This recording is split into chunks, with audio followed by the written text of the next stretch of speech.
अस्सलाम वालेकुम दोस्तों, क्या हाल हैं? कैसे हैं आप? ठीक ठाक हैं? खैर खैरियत है? बहुत ज़्यादा ठंड पड़ रही है इस वक्त पाकिस्तान के अंदर। बड़ा ज़ोर शोर से हवाएं चल रही हैं और ठिठर रहे हैं और कंबलों में घुसे हुए हैं। और किसी ने आग जला रखी है, किसी ने कोयले जला रखे हैं। तो दोस्तों, ये भी अल्लाह ताला की एक रहमत है। सर्दियों के अंदर आदमी को एंजॉय का मौका मिलता है। कुछ दोस्त पहाड़ों के अंदर चले जाते हैं और वहाँ जाके बर्फ़ के अंदर एंजॉय करते हैं। तो आज एक मैं आप लोगों के लिए सच्चा वाक़या लेके आया हूँ। ये वाक़या मेरे मामू ने मुझे सुनाया था। वो फ़ौत हो चुके हैं, अल्लाह उन्हें जन्नत में जगह दे।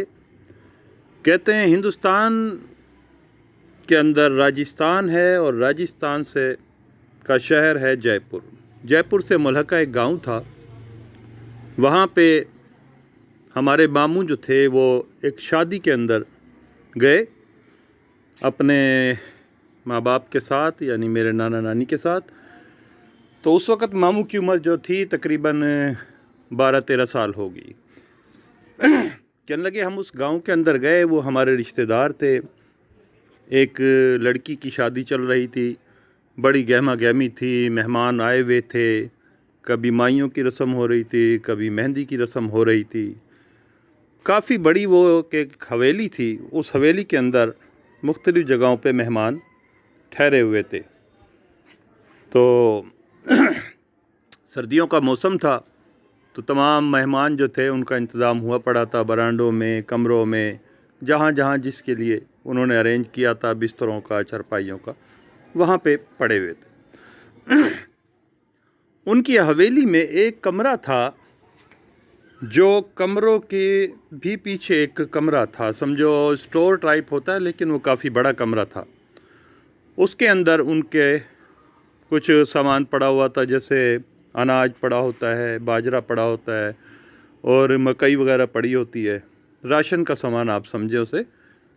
लेकिन उसके अलावा उसके अंदर काफ़ी बड़ी जगह खाली थी, जिसमें और चारपाई तकरीबन 4 से 5 बिछ सकती थी।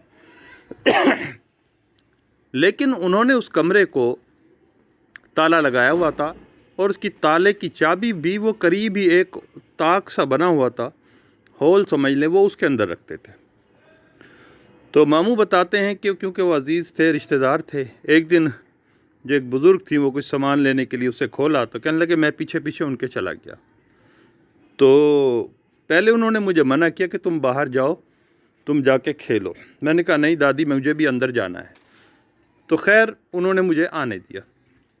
जब अंदर गया तो क्या देखता हूँ कि बिल्कुल सामने एक जगह पे कुछ पुराने से कपड़े पड़े हुए थे और उनके ऊपर 2 बड़े बड़े सांप लहरा रहे थे। इस तरीके से उन्होंने फन खोले हुए थे। तो मैं एकदम से खौफ खा गया। मैंने कहा दादी दादी, यहाँ पे सांप है। मैं भागा डंडा उठाने, तो एकदम से मेरी दादी ने मुझे झटक दिया और मैं जो डंडा उठा चुका था वो छीन के फेंक दिया उन्होंने।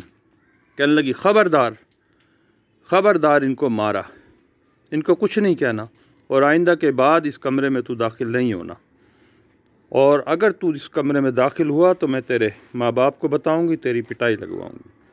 बस मैंने पूछा दादी क्या वजह है, इन सांपों को मारने क्यों नहीं? कहने लगी नहीं, बस तुम्हें मना कर दिया, तुम इस कमरे से बाहर जाओ। मेरी दादी ने, यानी वो जो रिश्ते की दादी थी बुज़ुर्ग, उन्होंने मुझे निकाल दिया। मैं आ गया। उन्होंने खैर जो जो चीज़ें लेनी थी वो बिल्कुल भी नहीं डरी, उन्हें बिल्कुल भी खौफ नहीं आ रहा था। और इस बात पर मैं बहुत हैरान था कि ऐसे ख़तरनाक सांप 2 अंदर हैं और उनको ये कुछ भी नहीं कह रही। खैर मैं बाहर आ गया। बुज़ुर्ग थी, उन्होंने मुझे जिस तरह झाड़ा, मैं कुछ अफसरदा था, कुछ रोया रोया सा। वो कहने लगे मेरे मामू कि मैं बाहर आ गया। दादी ने उस कमरे को ताला लगाया और उसकी चाबी वो सामने एक सुराख था उसमें रख दी। पहले बुज़ुर्ग इसी तरह किया करते थे ताकि चाबी गुमे भी ना और मिल भी जाए। मेरे मामू कहते हैं क्योंकि मैं बहुत होशियार था अपने बचपन में और मुझे तजस्सुस था कि ये आखिर मामला क्या है। दादी ने उन्हें मारा भी नहीं, शोर भी नहीं मचाया, घर वालों को भी नहीं बताया। खैर कहने लगे मामू मैं सारा दिन शादी की गहमा गहमी में रहा। उसके बाद कहने लगे मामू कि मेरे एक दोस्त थे बड़े ही अच्छे, रफ़ाकत नाम था उनका। वो भी मेरे हम उम्र ही थे, 12-13 साल के। मैंने अपनी बात रफ़ाकत को बताई। मैंने कहा रफ़ाकत यार ऐसे ऐसे मामला हुआ है, दादी ने मारा भी नहीं उनको, ना डरी ना मुझे मारने दिया, बल्कि उल्टा मुझे झटक दिया उन्होंने। रफ़ाकत भी मेरी तरह बहुत तजस्सुस वाला था। वो कहने लगा ऐसा करते हैं तो इसको रात के टाइम जब ये सारे मेहमान शादी की गहमा गहमी में होंगे तो हम चुप करके चलेंगे और जाके उसका ताला खोलेंगे, और जाके हम देखेंगे वो सांप अगर हैं तो हम, वो कुल्हाड़ी पड़ी हुई थी, डंडा पड़ा हुआ था, हम उससे मार देंगे। वो कहने लगा ठीक है। तो वो रात को वहाँ एक रस्म चल रही थी, उसे भात की रस्म कहा जाता है। भात की रस्म में जो भाई होते हैं वो बहनों को शादी के दौरान कुछ न कुछ गिफ्ट की रकम और कपड़े वपड़े, जो एक रस्म बनी हुई है, वो देते हैं। कहने लगे रात को जब भात की रस्म शुरू हुई, तमाम लोग वहाँ पे इकट्ठे हो गए।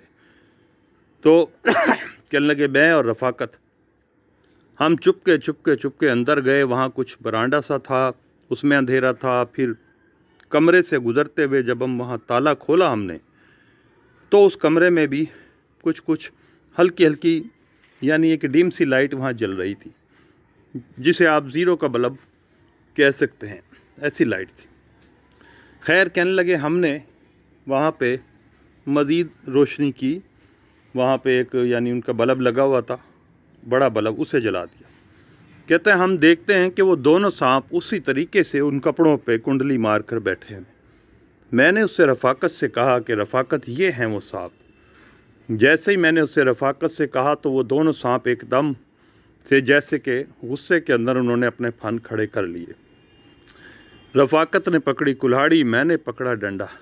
कहने लगे आ यार मारते इनको। कहने लगे मामू कि सबसे पहले मैंने ज़ोर से एक डंडा मारा जो सांप की दुम पर लगा। जैसे ही उसके दुम पर डंडा लगा और रफ़ाकत कुल्हाड़ी मारने लगा, एकदम से वहाँ से काला काला धुआं सा उठना शुरू हुआ और वो दोनों सांप अचानक से काले रंग के साए की सूरत में खड़े होना शुरू हो गए। कहने लगे हमने जब ये देखा तो हम खौफ खा गए। वो दोनों साए बढ़ते बढ़ते बढ़ते इतने ऊंचे हो गए कि उनके सर छतों से लग गए। हम तो बहुत खौफ खा गए जनाब, और अब हम भागने का सोच रहे थे कि एकदम से आवाज़ आई कि यहाँ से चले जाओ वरना हम तुम्हारी जान ले लेंगे। तुम्हें पता नहीं है हम सांप नहीं हैं और हम जिन्नात हैं, और हम इस घर के अंदर आज से नहीं हज़ारों साल से रहते हैं, और ये घर वाले इस बात को जानते हैं। जब तुम आए थे और दादी ने तुम्हारी ने कहा था कि इन्हें मत मारना, यहाँ से चले जाओ, तो तुम्हें यहाँ नहीं आना चाहिए था। अब हम तुम्हें छोड़ रहे हैं इस वक्त, अगर तुम दोबारा आए तो हम तुम्हारी जान ले लेंगे। एकदम से उन्होंने हा हा हा हा हा हा हा हा करके कह कहा लगाया। मामू कहते हैं कि एकदम से हमारा तो खौफ के मारे बुरा हाल हो गया, हम थर थर काँपने लग गए, कुल्हाड़ी भी गिर गई, डंडा भी गिर गया, और हमारी चीखें पता नहीं किस टाइम निकल गई, हमें पता ही नहीं। मामू कहते हैं इतनी बुरी चीखें निकली थी कि जैसे ही हम दरवाजे की तरफ बढ़े तो हमारे सारे रिश्तेदार वहाँ इकट्ठे हो गए और उन्होंने आके हमें जल्दी से पकड़ा और उठा लिया और वहाँ से फौरी तौर पर ले गए। काफ़ी देर उन्होंने हमें होश में लाने की कोशिशें करते रहे, और जब हमें होश आया तो हमें बहुत तेज़ बुखार था दोनों को। खैर उन्होंने शादी का जो एक माहौल था, जो रस्म थी भात की, उसमें भी खलल पड़ गया, रिश्तेदार परेशान हो गए। लेकिन वही दादी आए, उन्होंने कहा कि भाई बच्चे हैं, ऐसे डर वर गए होंगे, आप लोग जारी रखें। वो रस्म हुई। उसके बाद फिर जब वो रस्म ख़त्म हो गई और सब चले गए, वो दादी हमारे पास मुसलसल हमारी निगरानी में बैठी रहीं। उसके बाद हमारे जो माँ बाप थे, यानी मेरे नाना नानी, वो भी उनके पास बैठ गए। तो हमारी दादी ने बताया कि वहाँ पर कभी भी कोई भी ना जाना, वो जगह मखसूस है, इसीलिए हमने वहाँ किसी मेहमान की चारपाई नहीं डाली। हम उस जगह को इस्तेमाल नहीं करते क्योंकि हमें पता है वो हमें कुछ भी नहीं कहते। वो बहुत ही अच्छे जिन्नात हैं, लेकिन अगर तुम उन्हें मारोगे तो फिर वो हमारा नुकसान करेंगे। लिहाजा ये वाक़या दोस्तों हमारे मामू ने बहुत अरसा पहले मुझे सुनाया था, जो मेरे अचानक इस जहन में आया और मेरा दिल किया कि मैं आप लोगों से शेयर करूं। तो इसमें नसीहत यही है कि जिस चीज़ से बड़े बुज़ुर्ग मना करें, बच्चे हैं बड़े हैं कोई भी है, उनकी बात को फ़ौरन मानना चाहिए और उससे बाज आ जाना चाहिए ताकि नुकसान से बचा जा सके। तो दोस्तों, बड़ा नाम अल्लाह का, अल्लाह को याद करते रहें। अल्लाह के कलाम में सबसे ज़्यादा ताकत है, आप उसे पढ़ें, इंशाल्लाह आपको कभी भी नुकसान नहीं होगा। तो इस कहानी को अगर आप लोगों को पसंद आए तो लाइक करें, शेयर करें दोस्तों से, और प्लीज़ सब्सक्राइब करें। आपका बहुत बहुत शुक्रिया। अंजुम अता को आज के लिए इजाज़त। अस्सलाम वालेकुम।